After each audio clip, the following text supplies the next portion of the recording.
প্রত্যেক দিনের মতো আজও বারান্দার একপাশ থেকে অন্য পাশে হাঁটতে হাঁটতে পড়া মুখস্থ করতে লাগলাম। অকপাল কুচকে প্রত্যেকটা পড়াকে বেস্ট ফ্রেন্ড ভেবে পেটের ভিতর গিলতে লাগলাম, যেন লেখার সময় বা পড়ার সময় পেট থেকে পড়াগুলা বের হয়। কারণ একটাই, সাদিফ ভাইয়া মানে আমার হোম টিউটর, যার সামনে আসলে সব পড়া আমার পেটে আসে কিন্তু মুখে আসে না, আর পেতে হয় তাকে কঠিন শাস্তি। শাস্তির কথা ভাবতেই মুখ একদম টমেটোর মতো লাল হয়ে যায় রাগে। সাদিফ ভাইয়া তো অপরিচিত কেউ নয়, আমারই আপন বড় খালার ছেলে, তাও যে কেন এই লোকটা আমাকে এত অপমান করে? উনাকে কি আমি একবারও পড়াতে বলেছি আমি? আর উনারও কি কষ্ট হয় না এতদূর আমাকে পড়াতে আসতে? উনার মাথায় মাথার স্ক্রু মনে হয় লুজ। এসব ভেবেই আনমনে হেসে উঠল শেফালি। শেফা সাদিফ আসছে, মায়ের ডাক্তার। নিজ ভাবনা থেকে ফিরে এলো শেফালি। সাদিফের নাম শুনে একটা বড় নিঃশ্বাস ফেলে আল্লাহের নাম নিয়ে রুমে এলো। বারান্দা থেকে বেড থেকে ওড়না ফুল দিয়ে বডি পেঁচিয়ে নিয়ে গুটি গুটি পায়ে আগাচ্ছি আর দোয়া করতে লাগলাম, আল্লাহ যেন আজকে কোনো মায়ের কপালে না রাখেন। একটা আমিন করলাম। ভাইয়া আসসালামু আলাইকুম।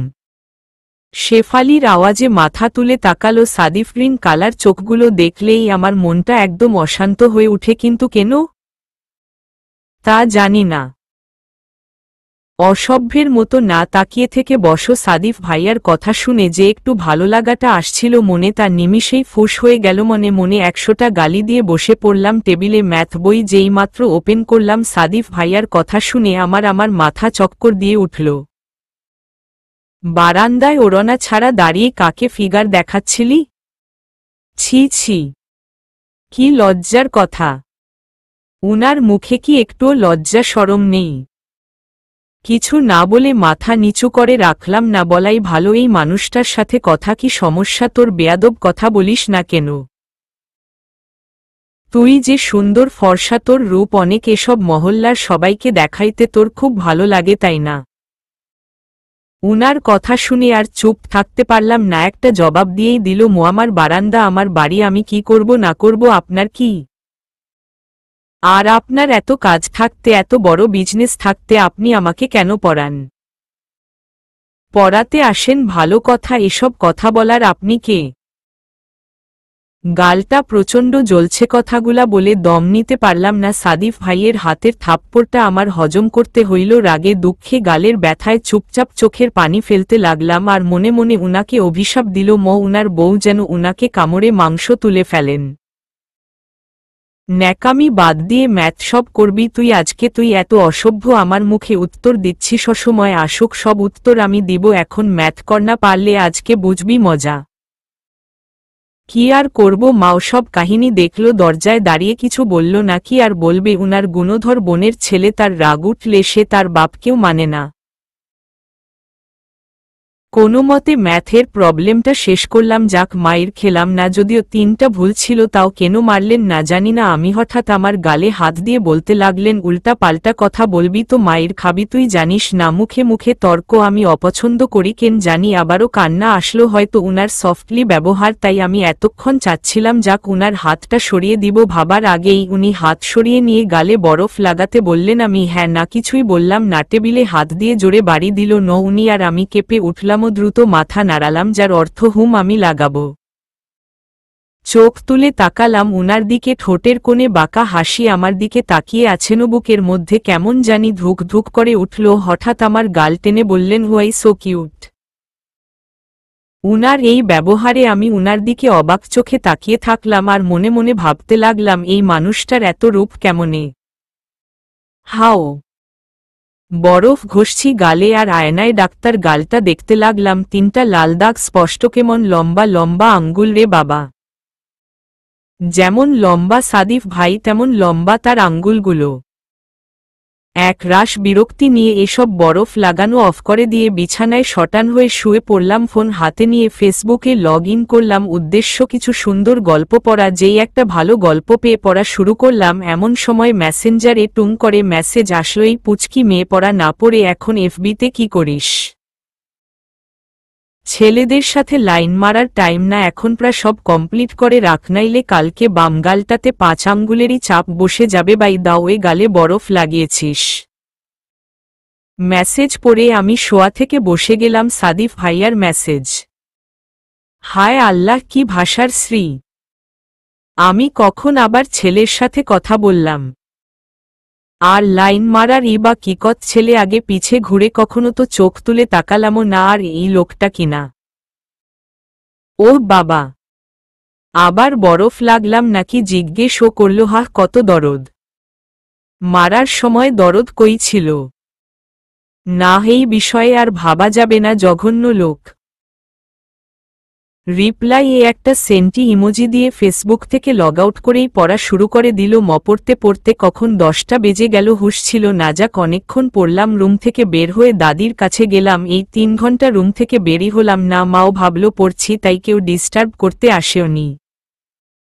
আমাকে দেখেই দাদি একটা কিউট হাসি দিয়ে বলল, শেফালি ফুল যে, আয় বুড়ির পাশে বসে একটু পাটা মালিশ করে দে। আমিও হেসে দাদিকে জড়িয়ে ধরে গালের সাথে গাল ঘষে দিল আর দাদি আমার কুটকুট করে হাসতেই শুরু করল। আমিও হেসে দাদির পা মালিশ করতে লাগলাম।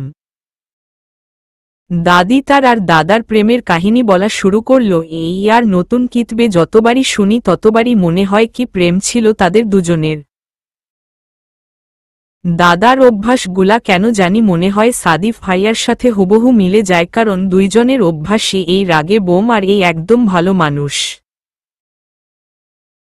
দাদিকে খাবার দিয়ে মায়ের ডাক্তার। মায়ের কাছে গিয়ে দেখি মা খাবার নিয়ে বসে আছে। মা আর আমি একসাথে রাতের খাবার খেয়ে নিলাম, কিন্তু খাবারের চেয়েও বকা বেশি খেতে হয়, কারণ একটাই, আমি ভাত পছন্দ করি না। আর শুধু মা না, গোষ্ঠীর সবাই, আর স্পেশালি মি সাদিফ ভাইয়া এই ভাত আর খানার কারণে আমাকে বকে সবসময়। বাট আই রিয়েলি হেইট খানা and I can't love them ever.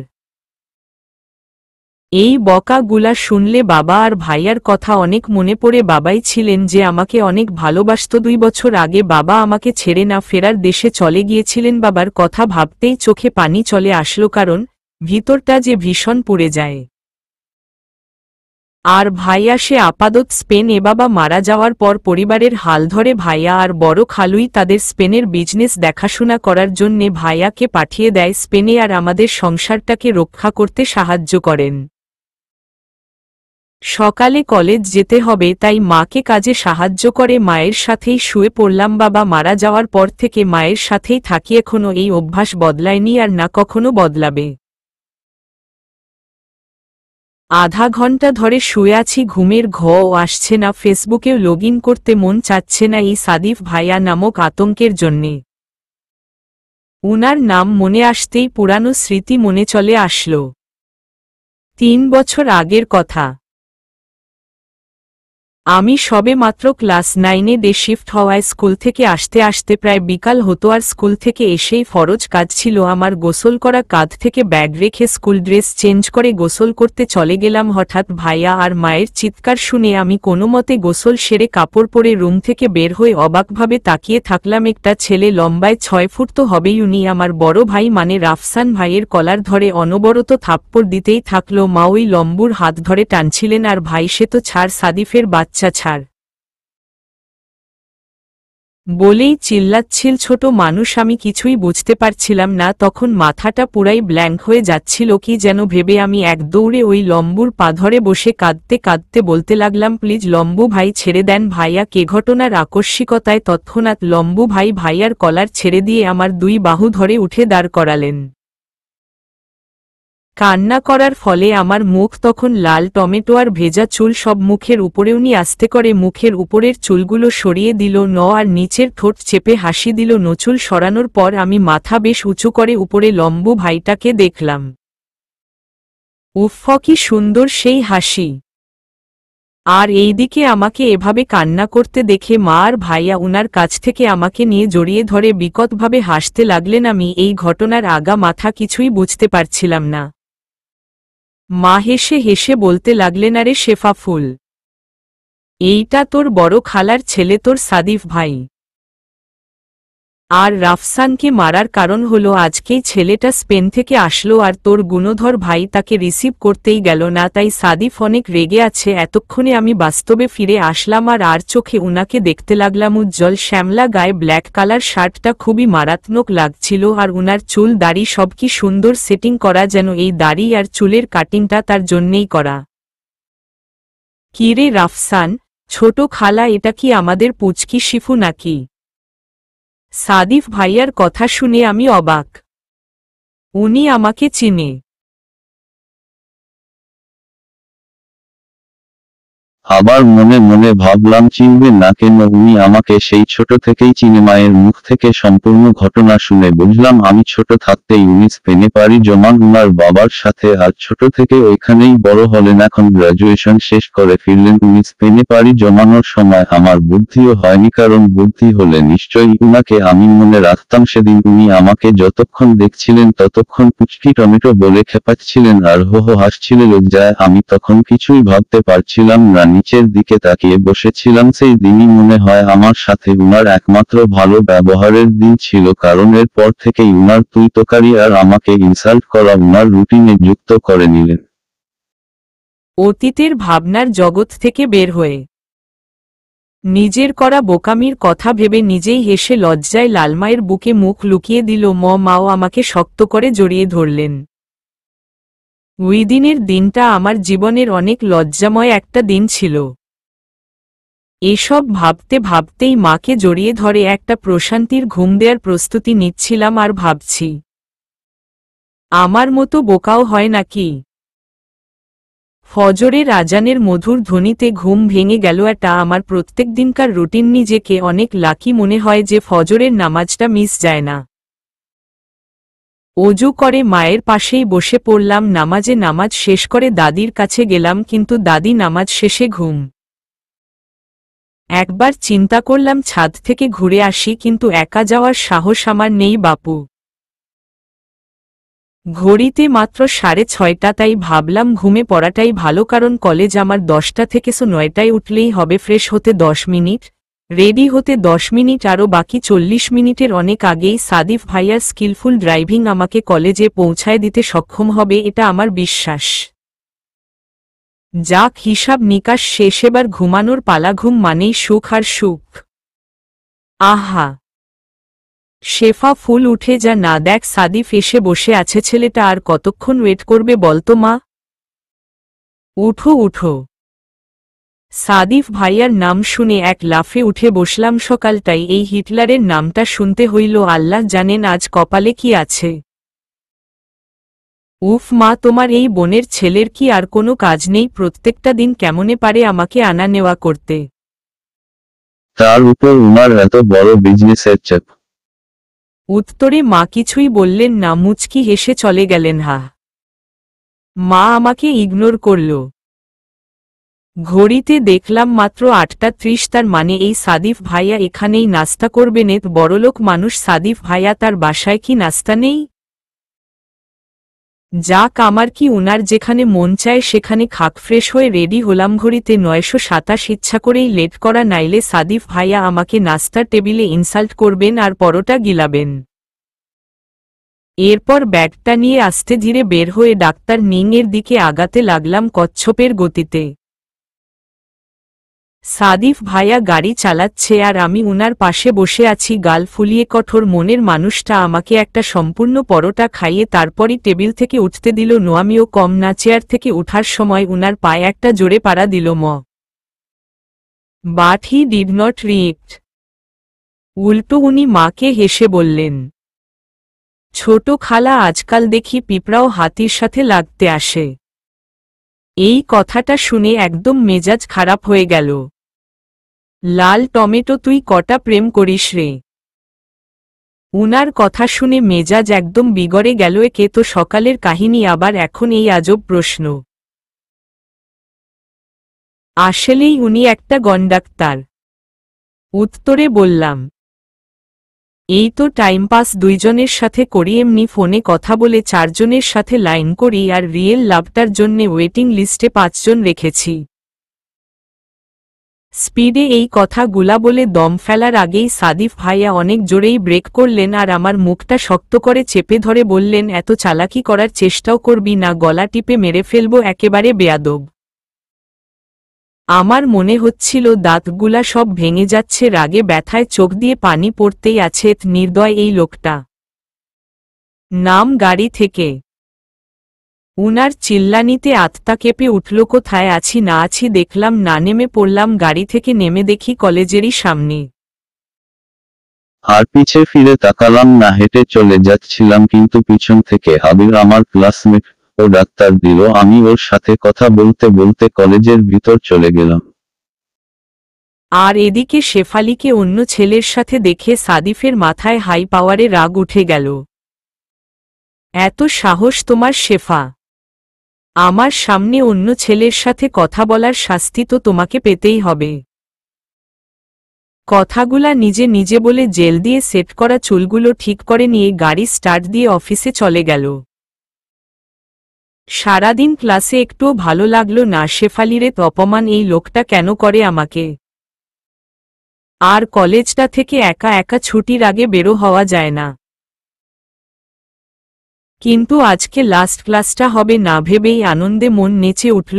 আজকে ওই মিস সাদিফের সাথে যেতে হবে না। মাকে বলবো কলেজ শেষ হয়ে গিয়েছিল আর্লি, তাছাড়া আজকে সারাদিনই ফোন অফ রেখেছিলাম রাগে, সো মাকে আলাদা মশালা অ্যাড করে বলবো। মোবাইলে চার্জ ছিল না, তাই সাদিফ ভাইয়াকে আর কলও দিতে পারি নাই। নিজের কাঁধে নিজেই চাপড় দিয়ে বললাম, ইউ আর সো ট্যালেন্টেড শেফা। যেই ভাবা সেই কাজে একা হাঁটতে লাগলাম, কারণ এদিকে রিকশা পাওয়া যায় না আর আমার বান্ধবীদের সবার বাসা অন্যদিকে। ধুর, আজকে কি সব রিকশাওয়ালা ভাই কি সব শ্বশুর বাড়িতে নাকি? হাঁটতে লাগলাম, হঠাৎ সামনে খেয়াল করলাম কলেজের ফেমাস গুন্ডাক্তার ইমরান আর উনার চেলারা। অজানা ভয় বুকটা ধুক ধুক করে উঠল। এদেরকেই তো সাদিফ ভাইয়া একদিন অনেক মেরেছিল, আমার সাথে মিসবিহেভ করাই। যাক বাবা, অনেক নায়িকা সেজেছি, কিন্তু আর না, উল্টো দিকে হাঁটতে লাগলাম। হঠাৎ করে পিছনে ব্যাগে টান অনুভব করলাম। ফিরে দেখি ওই গুন্ডাক্তার ইমরান আমার ব্যাগ ধরে আছে আর আমার দিকে কেমন লোভাকাতুর দৃষ্টিতে তাকিয়ে আছে। কি শেফালি নায়িকা, আজকে তোমার প্রেমিক পুরুষ কই? নিতে আসলো না? ওই দিন তো অনেক বড় বড় কথা বলেছিল, তোমার দিকে তাকালে নাকি আমাকে এই দুনিয়ায় রাখবে না। আজ যে আমি তোমার সব দিকটাই দেখব, তখন সে আমাকে কি করবে? এসব বিশ্রী কথা বলেই বাজেভাবে হাসতে লাগলো শয়তানটাত্রদিকে। আশেপাশের সবাই আমাদেরকে দেখে মজা নিতে লাগলো। কেউ সাহায্য করবে তো দূরের কথা, এই গুন্ডাক্তারকে সবাই ভয় পাই। আমার তো ভয় জান যায় যায় অবস্থা, তাও সাহস এনে বললাম, প্লিজ ভাইয়া, এসবো কি ধরনের কথা? আমার পথ ছাড়ুন। কি করছেন কি? হাত ছাড়ুন আমার, প্লিজ হাত ছাড়ুন। ব্যথায় আমার প্রাণপাখি উড়ে যাচ্ছে। কোথায় নিয়ে যাচ্ছেন আমাকে? ছাড়েন। হঠাৎ খেয়াল করলাম আমাকে যেদিকে নিয়ে যাচ্ছেন ওইদিকে একটা কার জোরে থেমে গেল। কার দেখে চিনতে কষ্ট হলো না কার গাড়ি এটা। কান্না করা অবস্থায়ও মুখে শান্তির হাসি ফুটল আমার। সাদিফ ভাইয়াকে গাড়ি থেকে নামতে দেখে ইমরান তাড়াতাড়ি শেফালির হাতটা ছেড়ে দেয়, আর সাদিফকে দেখেই ইমরানের চেলারা ভৌ দৌড় দিল। সাদিফ এসে শেফালির দিকে একবার তাকালো, তারপর তার বাম হাতের দিকে যে হাতটা ইমরান ধরে রেখেছিল, শেফালির ফর্সা হাতটাতে লাল রক্ত জমাট বেঁধেছে, যা একদম স্পষ্ট। শেফালির বাম হাতের তালুতে সাদিফের হাতটা হালকাভাবে প্রবেশ করালো। সাদিফের ছোঁয়া পেয়ে শেফালি উপরে তাকিয়ে দেখল সাদিফের চোখ ভয়ঙ্কর লাল।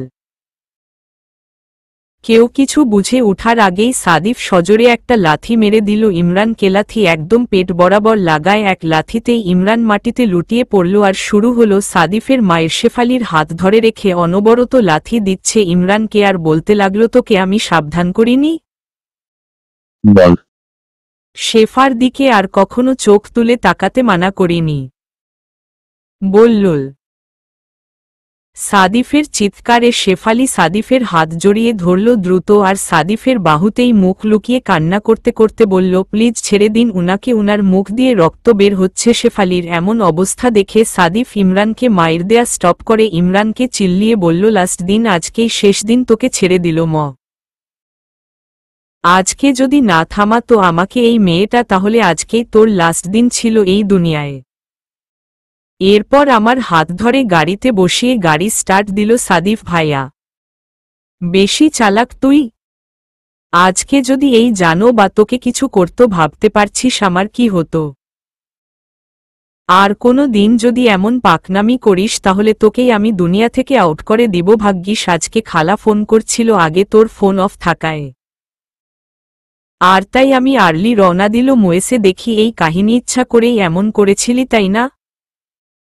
আমাকে কষ্ট দিতে বদলা নিচ্ছিস সকালের জন্যে? আজ আমি টাইম মতো না আসলে উনি বাক্যটি শেষ করলেন না, চুপ করে ড্রাইভিং করতে লাগলেন। চুপ করে উনার কথা শুনতে লাগলাম। আসলেই আমার উচিত হয়নি উনাকে এভাবে কষ্ট দেওয়ানিও তো কত বিজি মানুষ। আমিও নাজোশে হুঁশ হারিয়ে ভালো করিনি, কিন্তু উনিই তো আমাকে সকালে এত অপমান করলেন না। এবার একটু চোখটা বন্ধ করি, অনেক মাথা ব্যথা করছে কান্না করার ফলে। চুপচাপ সিটে হেলান দিয়ে বাহিরের দিকে তাকিয়ে থাকলাম। হঠাৎ মাথায় উনার স্পর্শে উনার দিকে ফিরলাম। সবুজ চোখটা কেমন লাল হয়ে আছে, কালের সেট করা চুল গুলাও এখন এলোমেলো, গায়ে খয়েরি রঙের কোটটাও নেই, শুধু শার্ট আর ব্লেজারটা। অবাক চোখে উনার দিকে তাকিয়ে থাকলাম। আমার দিকে এক নজর তাকিয়ে উনি ড্রাইভ করতেই লাগলেন। ওই এক নজর তাকানোটাতে আমি উনার চোখটা ভালোই পর্যবেক্ষণ করতে পারলাম। এতক্ষণ ট্রাফিক একদম বাজে অবস্থা লাগছে আমার, তাও চুপচাপ বসে রইলাম। হেলান দিয়ে চোখ অফ করে উনার কথায় চোখ খুলে তাকালাম। পানি খেয়ে নে একটু, আর হিজাবটা খুলে ফেল, মাথায়ও একটু পানি দে, ভাল লাগবে তোর। উনার নরম ভয়েসের কথাগুলা শুনে আমি অবাক। না বলার ইচ্ছাও নেই, কারণ এই মুহূর্তে আমার মাথায় পানি দেয়া অনেক দরকার। মাথা, হাত, চোখ প্রচণ্ড ব্যথা। কি আর করার, উনার কথা মতো সব করলাম। আর আমি জন্মগতই রোগা, কিন্তু আমার মাথায় একটা কথা আসছে না। সকালে আর একটু আগে উনি একদম রেগে বোম্ব, আর এখন একদম শীতল লাইকে কোল্ড ড্রিঙ্ক। এত মুড সুইং কেমনে হয় একটা মানুষের? মানে উনি এমন কেন? 3 দিন ধরে কলেজ যাচ্ছি না। সামনে মিড টার্ম এক্সামও স্টার্ট হবে, কিন্তু অসুস্থতার কারণে যেতে পারি নাই। কখন থেকে যে বাহিরের হাওয়া খাবো, ভাল লাগে না আর এই বন্ধি লাইফ। উফ অফ। আজকে 3 দিন যাবৎ ঘরে বন্ধি আর হাতে স্যালাইন পুশ করা। ওই দিনের ঘটনার পর থেকে শরীরটা একদম নিস্তেজ হয়ে গিয়েছে। সেদিন গাড়ি থেকে নামার সময় আমার সম্পূর্ণ দুনিয়া অন্ধকার লাগছিল, মনে হচ্ছিল এখনই ধুম করে পড়ে যাব। হঠাৎ করে কি হলো জানি না, ব্যালেন্স হারাচ্ছিলাম শরীরের আর নিচে পড়ে যাচ্ছি, কিন্তু কেউ এসে আমাকে ধরে ফেলে। ব্যাস এতটুকুই, আর কিছুই মনে নেই আমাকে কে ধরল না কি হলো। চোখ খুলে নিজেকে হাসপাতালের বেডে আবিষ্কার করলাম। উফফ, সে কি যন্ত্রণা মাথায়। আশপাশে তাকিয়ে দেখলাম এক হাত মা ধরে আছেন, আরেক হাত বড় খালা, আর কেবিনের দরজায় দাঁড়িয়ে খালু ডক্টরের সাথে কথা বলছেন। আমাকে চোখ খুলতে দেখে মা বলতে লাগলেন, শেফা ফুল কেমন লাগছে এখন তোর? মাথায় কি এখনো যন্ত্রণা করছে? শুধু মাথা নাড়িয়ে না বললাম। মায়ের কথা শুনেই ডক্টর আর খালু এগিয়ে এলেন আমার দিকে, আর ডক্টর চেকআপ করে বললেন আরও 4 দিন স্যালাইন দিতে হবে, শরীর বেশি দুর্বল আপনার মেয়ের, আর প্রেশার ও লো। কি ছোট পাখি, এখন থেকে ভালো করেই খাবার খাবে আর নিজের যত্ন নিবে। ডক্টরের কথায় মুচকি হাসলাম, কিন্তু মাথায় একটা কথা ঘুরপাক খাচ্ছে। সাদিফ ভাইয়া কোথায়? উনি তো আমার সাথেই ছিলেন। শেফালি শুধু তার সাথে ঘটে যাওয়া জিনিসগুলাই নিজের মনে এঁকে নিল, তার অগোচরে যে ঘটনাগুলো ঘটল তা সে জানেই না। গাড়ি থেকে নামার আগ থেকেই সাদিফ খেয়াল করল শেফা ভালো নেই, কিন্তু কিছু বলার আগেই তারা শেফার বাসার সামনে চলে আসে। সাদিফ গাড়ি থেকে নেমে শেফার সাইডে যাওয়ার আগেই দেখল শেফা হেলেদুলে নামতে লাগল। গাড়ির দরজা খুলে দাঁড়াতেই শেফা পড়ে যাচ্ছিল, তবে তার আগেই সাদিফ এসে শেফার কোমর জড়িয়ে ধরে ফেলে, আর শেফা সাদিফের বুকেই সেন্সলেস হয়ে যায়। শেফা ফুল, এই ফুল ফুল কি হয়েছে তোর? চোখ খুলো না প্লিজ, আর বকা দিব না তো ফুল তোমাকে। Sorry please. ফুল চোখ খুল নাইসব বলে বলে শেফালিকে গালে হাত দিয়ে ডাক্তার ছিল সাদিফ। শেফালিকে কোলে তুলে নিয়ে গাড়ির পিছের সিটে শুইয়ে দিল আর কল করে ছোট খালাকে আসতে বলল। শেফালির মা তো ওর এই অবস্থা দেখেই কান্না করতে লাগল। ফুল স্পিডে ড্রাইভ করে 10 মিনিটেই হাসপাতালে পৌঁছে গেল। এরপর সাদিফই শেফাকে কোলে করে ভিতরে নিয়ে গেল, এমনকি সব ফর্মালিটিস ও সে পূরণ করল। শেফার জ্ঞান আসার 2 ঘন্টা আগেই সাদিফ অফিস গেল কিছু জরুরি কাজে। কিন্তু এই ঘটনার কিছুই শেফালি জানে না। আমার সেন্স আসার প্রায় 1 ঘন্টা পরেই দেখলাম সাদিফ ভাইয়া আসছে, কেমন দেখাচ্ছে উনাকে। মনে হচ্ছে অনেক ক্লান্ত। উনি আসার একটু পরেই আমাকে ডিসচার্জ করে দেয়া হলো। আর বাসায় উনি সব ঠিকঠাক করেছিলেন। এই 3 দিন উনি আমাকে স্যালাইন লাগিয়ে দিল। নেই স্যালাইনের জ্বালায় হাতের উপরিভাগটা ফুলে গেছে একদম। আর যতবারই সাদিফ ভাইয়া আমাকে স্যালাইনটা লাগিয়ে দেন ততবারই মুখটা এমন বেজার করে ফেলেনেন আমার চেয়ে উনি বেশি ব্যথা পাচ্ছেন। হা, কি অদ্ভুত!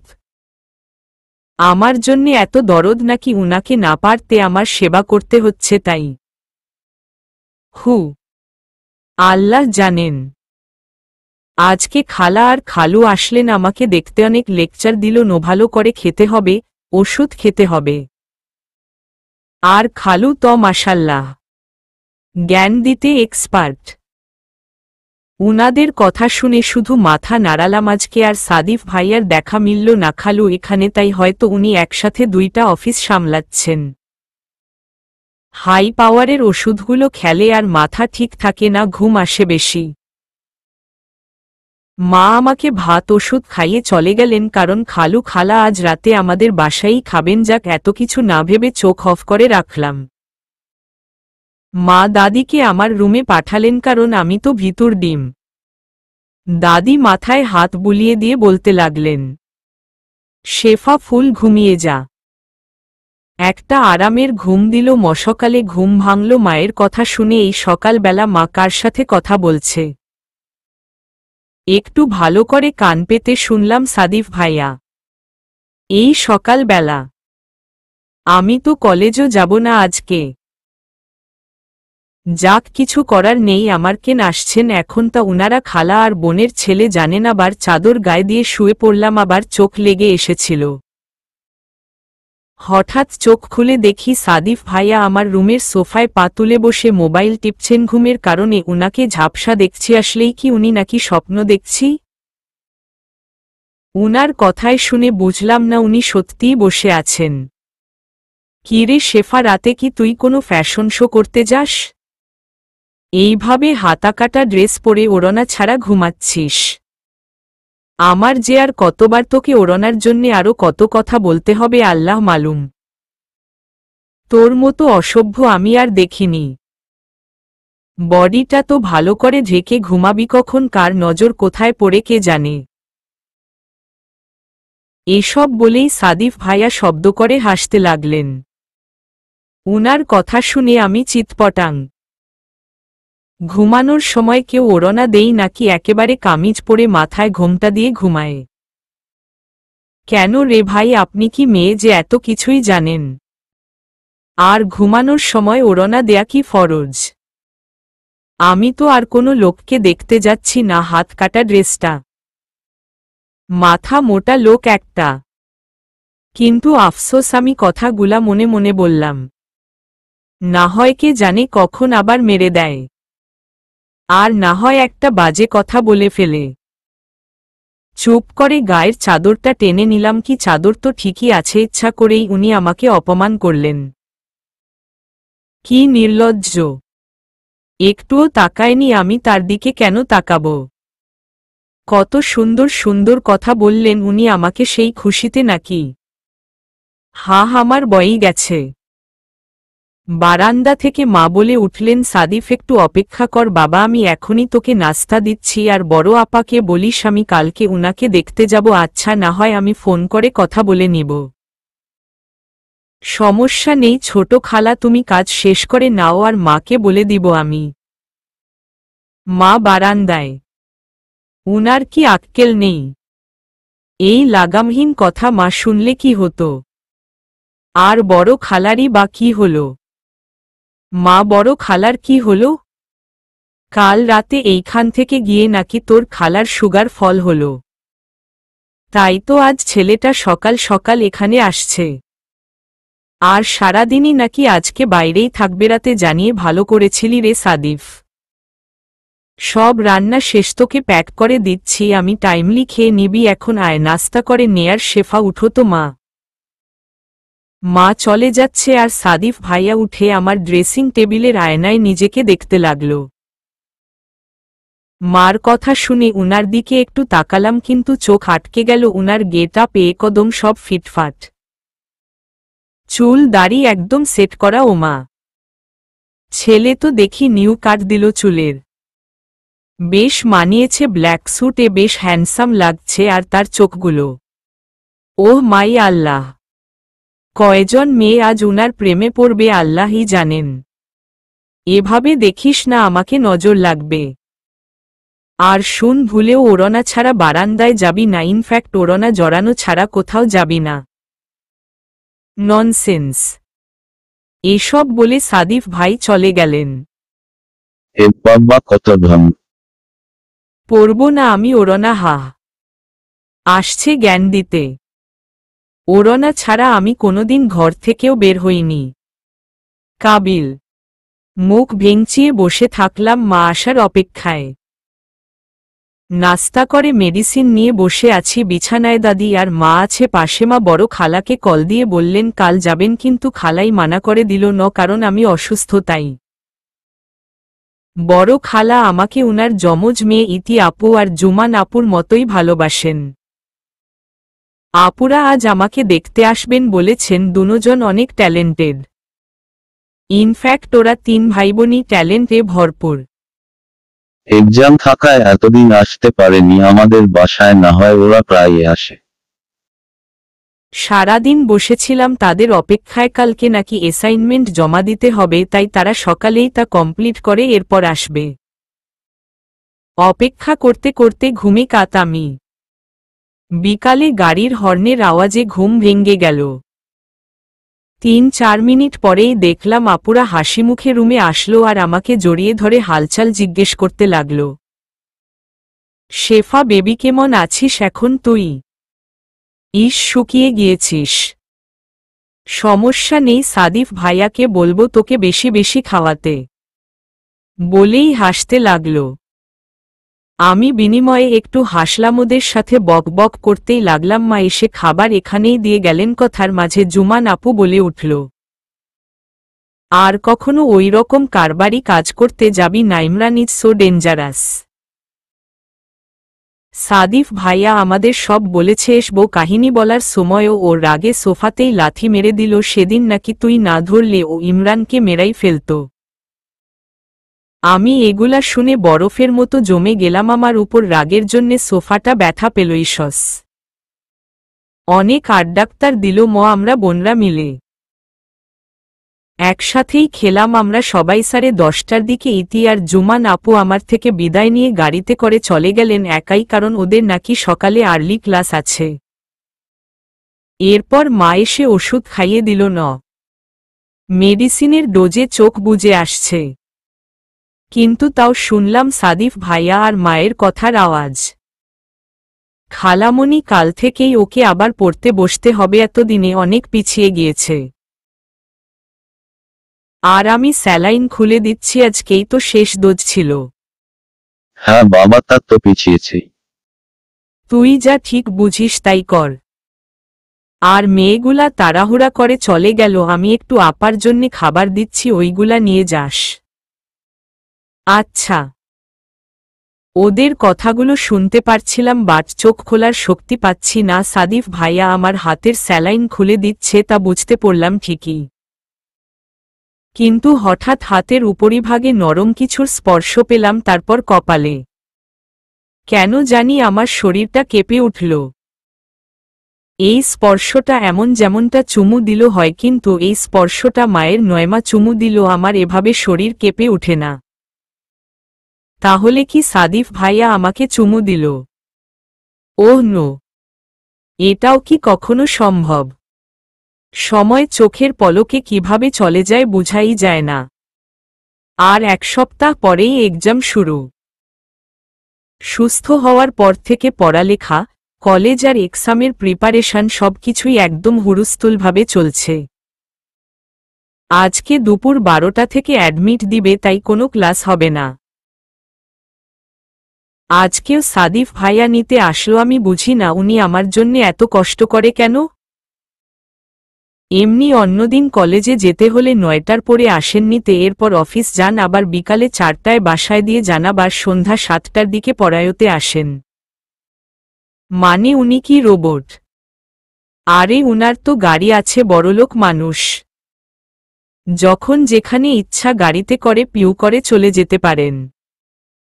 আর আমার বাবাও বেঁচে নেই, ভাইয়াও দেশে নেই, তাই হয়তো আমার উপর উনার করুণা হয়। তাই আমার উপর দয়া করেই এসব করেন। হুহহ, বাবা না থাকার কষ্ট যার নেই সেই জানেন। আজকে বাবাকে বড্ড মনে পড়ছে। রেডি হয়ে বের হলাম আজকে, আর কলেজ ড্রেস পরতে হলো না।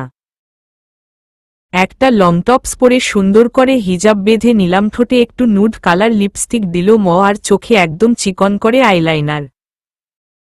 ইউজালি কলেজে একদম সিম্পল করে যায়, নো সাজগোজ। কিন্তু আজকে একটা প্ল্যানিং আছে, তাই এই আয়োজন।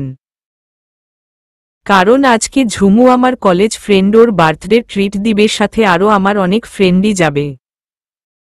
আইডি কার্ডটা নিলাম ব্যাগে, না হয় অ্যাডমিট নিতে ঝামেলা হবে। রান্নাঘর থেকে মাকে বিদায় জানিয়ে আগাচ্ছিলাম, সামনে দেখলাম সাদিফ ভাইয়া সোফায় বসে মোবাইল ইউজ করছেন। সাদিফ ভাইয়া চলেন, লেট হয়ে যাচ্ছে। আমার কথায় উনি মাথা উঠে আমাকে চোখ ঘুরিয়ে দেখতে লাগলেন। কিরে, এইটা কি পরছিস? আর এত সাজগোজ? তোর ফিগার তো আমি ভালোই স্ক্যান করতে পারছি। তো আজকে কোনো ছেলেকে ফিগার দেখিয়ে তোর রূপের জালে ফাঁসাতে যাচ্ছিস? ডেটিং এ যাবি নাকি? উনার কথা শুনে আমার চোখে পানি চলে আসলো। আমি এইসব ব্যাপার আমার মাথায় আনিনি কখনো। আর উনি আমাকে কি বলছেন? চোখ মুছে উনার দিকে তাকালাম, উনি আমাকে এসব বলে মোবাইল চালাচ্ছেন এখনো। আজকে তো এই লোককে কিছু বলবই। ডিপলি একটা শ্বাস নিয়ে উনাকে বলতে লাগলাম, আমি যাব তো আজকে এই ড্রেস পরেই যাব। আমি ডেটিং এ যাই আর যা করি তাতে আপনার কি? আর আমি ছেলে পটাই। কলেজে সিনিয়র, ক্লাসমেট, এলাকার কত ছেলে আমাকে প্রপোজ করে, আমি চাইলে অনেকজনের সাথেই প্রেমরিলেশন করতে পারি। আর ইচ্ছা হইলে করবই। আপনি আমাকে এমনিও এসব জিনিসের ট্যাগ লাগিয়ে দিল, নশ করলেও আপনার কাছে আমি আজ না করে যেমন আছি তেমনই থেকে যাব। তাই না আর কথা শেষ করতে পারলাম না। থাপ্পড় খেয়ে ফ্লোরে পড়ে গেলাম। চড়টা এত জোরে লাগেনি, কিন্তু তাও ইমব্যালেন্স হয়ে একেবারে ফ্লোরে ব্যাস, চোখে আর পানি বাদ মানছে না। মায়ের কথা শুনে বুঝলাম চড়টা সাদিফ ভাইয়া নামা মেরেছে, আর আমাকে ফ্লোর থেকে সাদিফ ভাইয়াই জলদি টেনে উঠিয়ে আমার 2 বাহু ধরে বলল, ব্যথা পেয়েছিস কোথাও? উত্তর দিল, মনা কিছুই, আমাকে মায়ের খাওয়াইছে, এখন দরদ দেখায়। চোখের পানির জন্যে সব আনক্লিয়ার লাগছে। বেশি বেড়ে গেছিস তুই শেফা। বড়দের সাথে কিভাবে কথা বলতে হয় জানিস না? সাদিফ কি এমন বলল যে তুই ছেলেটাকে এত কথা বলছিলি? কি শিক্ষা দিল আমি তোকে? বড়দের সাথে বেয়াদবি করা? মায়ের কথা শুনে বুঝলাম সাদিফ ভাইয়া আমাকে কি বলল তা না শুনেই মা আমাকে মারল। তাহলে এখন বলে কি লাভ? মায়ের তো খেয়েই ফেলেছি।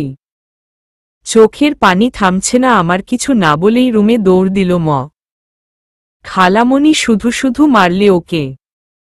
ও ছোট মানুষ, না বুঝে ভুল করেছে তাই বলে মারবে?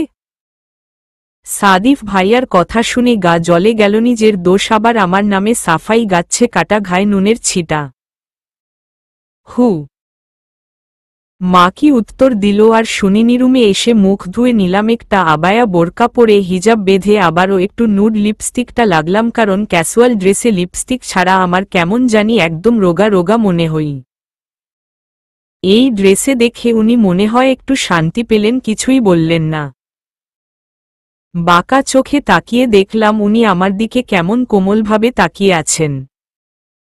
আজকে উনার পাশের সিটে বসলাম না পিছের সিটে বসলাম, উনিও কিছু বললেন না। হয়তো সকালের জন্যে আমি রেগেছিলাম তাই। অ্যাডমিট নেয়া শেষে সব ফ্রেন্ডসরা মিলে পাশের একটা রেস্টুরেন্টে গেলাম, সবাই মিলে ঝুমুকে একটা বড় কেক আর বোরকা হিজাব গিফট করলাম। সাদিফ ভাইয়াকে বললাম ছুটি 3টায় আর এখন একটা 32, ভাইয়া আসতে লেট আছে। অনেক ছবি তুললাম প্লাস অনেক আড্ডাক্তার দিল। খাবার দেখে মুখ একদম ছোট হয়ে গেল, এতগুলা বিরিয়ানি সব নষ্ট হবে আর গুনাহ হবে। কিন্তু না, এমনটা হলো না। আমি অল্প খেয়ে বাকিগুলা ওদেরকেই দিয়ে দিল। মোজাক গুনাহ থেকে বেঁচে গেলাম। 2:40 দিকে কলেজে চলে গেলাম। আবার সাথে 2জন ফ্রেন্ডও আছে। এই দিন একা থেকে যে রিস্ক নিয়েছিলাম তা আমি আর 7 জনমেও নিব না।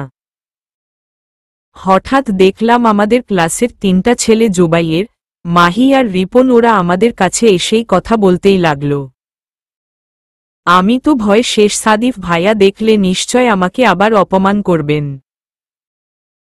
5 মিনিট পরেই দেখলাম উনি চলে আসলেন নিতে। ফ্রেন্ডরা তো উনাকে দেখেই কাত, কারণ আজকেই উনি গাড়ি থেকে নামলেন আর ওদের সাথে প্রথম দেখা। আশেপাশের মেয়েরাও উনাকে দেখেই স্টাইল করে কথা বলছে আর হাসছে। উনি এদিকে আগাচ্ছেন আর আমি আশেপাশে মেয়েদের তামাশা দেখছি। অবশ্য উনি অসভ্য আর গন্ডাক্তার হলে কি হবে, উনি দেখতে বেশ স্মার্ট। যেমন লম্বা তেমন অনেক বেশি অ্যাট্রাকটিভ। আমার কাছে এসেই অন্যদেরকে বলতে লাগলেন, আসসালামু আলাইকুম and hi everyone, I am Sadnan Sadif. শুরু হয়ে গেল সবার ইন্ট্রোডিউসিং খেলা। উফ অফ, কি অসহ্য। আচ্ছা আমি কি জেলাস কোনোভাবেই? নো শেফালি, কি ভাবছিস এগুলা? ছি। উনারা কথা বলছে আর আমি উনার ফেসের দিকে তাকাচ্ছি আর বাকিদের ফেসের দিকে। প্রথমে ভাবলাম উনি এসে 2টা দিবে চর, ছেলেদের সাথে দাঁড়িয়েছিলাম তাই, কিন্তু এখন দেখি সবার সাথে ফ্রেন্ডলি বিহেভ করছেন। যাক, হয়তো উনার মধ্যে উন্নতি হচ্ছে ভেবেই ঠোঁট চেপে হাসলাম। উনার দিকে তাকিয়ে দেখলাম আমার দিকেই তাকিয়ে আছেন ভ্রু কুঁচকে। মাহি এসে আমার সাথে কথা বলতে নিলেই সাদিফ ভাইয়া এসে আমার হাত ধরে সবার কাছ থেকে বিদায় নিয়ে টানতে টানতে গাড়ির কাছে নিয়ে গেলেন। উনার থেকে হাত ছাড়িয়ে পিছের সিটের দিকে যাচ্ছিলাম, কিন্তু উনি আমার হাত ধরে রাগীভাবে বললেন, সকালে কিছু বলিনি বলে ভাবিস না এখন কিছু বলবো না। পিটিয়ে পিঠের ছাল তুলে ফেলবো শেফা। রাগাবি না এখন আর। দেরি না করে উঠো, আমার ইম্পর্ট্যান্ট কাজ আছে। কি আর করার, উনার পাশের সিটেই বসলাম। রাগে উনার দিকে দেখতেই ইচ্ছা করে না। ফুচকার দোকানের সামনে গাড়ি থামাতে দেখে আমি তো 7 আসমান থেকে পড়লাম। উনার ধারণা ফুচকা নালার পানি দিয়ে বানায়। ডাক্তার লোক একটা। উনি কিছু বলার আগেই আমি নেমে দৌড় দিল। মোদিও আমার ফুচকা খাওয়া মানা, কারণ আমার তলপেটে কিছু প্রবলেম আছে, যার কারণে জাঙ্ক ফুড খেলে প্রচণ্ড অসহনীয় ব্যথা হয় আর পিরিয়ড হলে এই ব্যথায় আমি অর্ধমৃত হয়ে যায়। অবশ্য এই ব্যাপারটা মা, খালা আর আপুরা ছাড়া কেউ জানেন না। এই ব্যাপারটা এখনো চেপে রাখতে হবে, নাইলে সাদিফ ভাইয়া আমাকে ফুচকা খেতে জীবনেও দিবেন না। নিজের লোভের জন্যে আজ নিজেকেই বলিদান দিব। হা হা। 3 প্লেট ফুচকা খেয়ে আহোহো খুব শান্তি লাগছে পেটে। উনিও আমাকে মানা করেনি আজকে, কিন্তু কেন জানা নেই। একদিন আমি ইতি আপু, জুমান আপু উনাকে বলেছিলাম এই দোকানটাতে আনতে, কিন্তু ফুচকার বদলে 1 ট্রাক বকা খাওয়ালেন। তাই ভাবছি আজকে উনার কি হলো। ওয়েট, নাকি উনি আমাকে মেরে ফেলার প্ল্যান করেছে? ফুচকায় কি সামহাও বিষ ছিল? সাদিফ ভাইয়া সত্যি করে বলেন তো আমাকে কেন ফুচকা খাওয়ালেন? কি মিশিয়েছিলেন ফুচকাতে? কথাগুলা সিটে পা উঠিয়ে উনার দিকে তাকিয়ে অনেক কৌতূহলী আশক করলাম। চুপ, একদম চুপেসব, কোনো ধরনের ইয়ার্কি? সকালে আমার জন্যে মার খেয়েছিস, যা আমার ভাল্লাগেনি। কারণ আমার কথা না শুনেই খালামণি তোর গায়ে হাত তুলল, তাই তোকে একটা ট্রিট দিল, নাইলে তোর অভিশাপ লাগতো আমার গায়ে। এই সামান্য কথার মাঝেও ঝাটকি দিতে হয়? সোজাসুজি বলা যায় না কিছু? উফ, এই মানুষটা। বুঝি না আমি উনাকে এক ফুচকা তো খেলাম। একটা প্রশান্তির হাসি দিল মোয়ার। সাদিফ ভাইয়ার দিকে তাকিয়ে দেখলাম উনিও মুচকি হাসছিলেন। মনে মনে বললাম, নাইস স্মাইল ভাইয়া। ভেবেছিলাম মায়ের সাথে আজ কথায় বলবো না, কিন্তু পেটের যন্ত্রণায় কিছুই ভাল লাগছে না। গাড়িতেই ব্যথা লাগছিল, কিন্তু সাদিফ ভাইয়ার ভয়ে কিছুই বলিনি। ভিসেট হচ্ছে ডাক্তার তার থেকে প্রেসক্রাইবও করা মেডিসিন, এই পেইনের জন্য এইটা খেয়েই পেট চেপে গুটিসুটি মেরে শুয়ে আছি। ব্যথায় আমি উঠতেই পারছি না। একটু পরে খেয়াল করলাম সাদিফ ভাইয়া আসলেন আমার রুমে, আর মা আমার দিকে এগিয়ে আসলেন। সাদিফ ভাইয়ার ফেস দেখেই আত্মা কেঁপে যাচ্ছে। পড়াতে এসেছিলেন উনি, আর মা হয়তো আমার মেডিকেল হিস্টোরি উনাকে বলে দিয়েছেন। এখন আমার কি হবে ভাবতেই কান্না পাচ্ছে। এইটা কেন করলি তুই আমার সাথে? তুই তোর হেলথ সম্পর্কে জানতি, তাও তুই আমাকে বললি না কেন? ইচ্ছা তো করছে খুব জোরে একটা থাপ্পড় দি তোরে। আর কোনোদিন যদি এমন করিস না তুই, তোকে আমি ঘরবন্দি করব। খুব জোরে চিল্লিয়ে আমাকে কথাগুলা বললেন। সরি ভাইয়া, আমার অনেক মন চাচ্ছিল খেতে, তাই আমি আপনাকে বলিনি, আর কখনো এমন হবে না। মাথা নিচু করে কান্না করতে করতে উনাকে বললাম, ছোট খালামণি রেডি হও, এখনই ডক্টর দেখাতে যেতে হবে। তোমার এই অপদার্থ মেয়েকে 10 মিনিটে আসো, আমি গাড়িতে আছি। ওনার কথা শুনে মাকে মাথা নেড়ে না বলে দিল কিন্তু মাও আজকে আমার সাথে রেগে আছেন আমার ব্যবহারে। না চাইতেও যেতে হলো ডক্টরের কাছে, আর ডক্টর উনার পরিচিত হবে হয়তো, না হয় সিরিয়াল ছাড়া কেউ রোগী দেখে না। আমি আর মা গেলাম ভিতরে। চেক আপ করা শেষে ডক্টর ওষুধ লিখে দিল, আমরা বের হলাম, আর সাদিফ ভাইয়া ঢুকল উনার চেম্বারে। আল্লাহ জানেন কেন এদিকে মা আমাকে বসিয়ে দিয়ে ওষুধ নিতে চলে গেলেন, কারণ আমার হাঁটতেই কষ্ট হচ্ছে, একটু পেটে চাপ পড়লেই ব্যথা। হঠাৎ খেয়াল করলাম সাদিফ ভাইয়া আসলেন, আর আমার পাশে বসে আমার মাথায় হাত বুলিয়ে দিল। আমি উনার দিকে অবাক চোখে তাকিয়ে আছি। উনি আমার মাথায় বুলিয়ে শান্তভাবে বলতে থাকলেন, শেফা, আর কোনোদিন তুই আমার থেকে কিচ্ছু লুকাবি না। Not a single thing. যদি কখনো এমন কাবিলামি করিস তোকে আমি আস্ত রাখব না। আমিও ভয় মাথা নাড়িয়ে হ্যাঁ বললাম। উনি মুচকি হেসে মায়ের দিকে ফার্মেসিতে চলে গেলেন। পেট প্রচণ্ড ব্যথা করছে, ঝিম কেটে বসে আছি। সাদিফ ভাইয়া আর মা আসলেন। আমি দাঁড়াতেই পারছি না, এটা ডক্টরের চেম্বার, তাই কোনো হুইল চেয়ার নেই।